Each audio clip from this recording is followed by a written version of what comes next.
God says your silence is not empty. It is not a weakness. It is not you giving up. It is instruction without words. Because before this, you were explaining, you were correcting, you were expressing how you felt, and it was not changing anything. Amen. But now you stepped back. You became quiet, and suddenly something shifted. God says this silence is teaching them what your presence used to cover. Because when you were there, they had access to you. They had your attention, your energy, your consistency. Amen. And they became comfortable knowing you would still be there, even when they didn't show up properly for you. But now that access is no longer the same, and it is affecting them more than they are showing. They may act normal, they may act unbothered, they may even stay quiet too, as if they don't feel it. But God says they feel it. They are feeling your absence in ways they did not expect. They are feeling the shift in ways they cannot control. Because now they are getting a glimpse of what life feels like without you. And they are not coping the way they thought they would. God says your silence has pushed them into a place of reflection. A place where there are no distractions, no conversations to escape through, no access to your energy to take for granted. Now it's just them and their thoughts. And in that space, they are replaying things. How they spoke to you, how they treated you, what they ignored. And for the first time, they are not just hearing you, they are understanding you.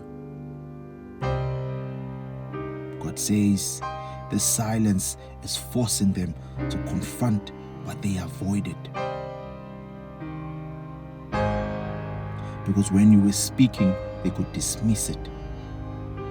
They could ignore it. They could respond without truly reflecting. But now your silence removed that option. Now they must sit with it. And the way the silence is making them feel, it is becoming a lesson they cannot ignore. God says they don't like this feeling. They don't like the distance. They don't like the thought of you no longer being available in the same way. And that discomfort is what is beginning to correct them. Because now they are realizing your value was not in what you said. It was in what you consistently brought into their life. Your presence, your effort, your care. And now that it's not being given the same way, they feel the difference. Amen. God says this silence is shaping their thinking. It is making them reconsider their behavior. It is making them question how they handled you. Because deep down, they know they don't want this distance to remain. They know they don't want a version of life where you are no longer present in the same way. And that realization is pushing them internally to want to do better. Not because you forced them, but because they felt the loss of what you brought. Amen. God says silence in this moment has become a teacher that is showing them what your absence feels like, what their actions created, what they stand to lose. And that lesson is more powerful than anything you could have said.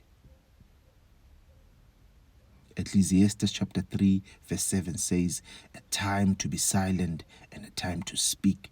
God says there is wisdom in knowing when silence is necessary. Proverbs chapter 17 verse 28 says, even fools are thought wise if they keep silent. Silence carries power, perception, and weight. Hebrews chapter 12 verse 11 says, no discipline seems pleasant at the time, but painful. Later on, however, it produces a harvest. What they are feeling now is correction that can produce change. Amen. God says, do not rush to break the silence. Do not interrupt the lesson that is already working. Because what they are learning now is not coming from your words. It is coming from your absence. And if they truly value you, the silence will not push them away. It will shape them. It will refine how they approach you. It will correct how they treat you. It will awaken a level of awareness they did not have before. God says, let the silence do its work. Because this time, they are not just hearing you, they are feeling you. Amen.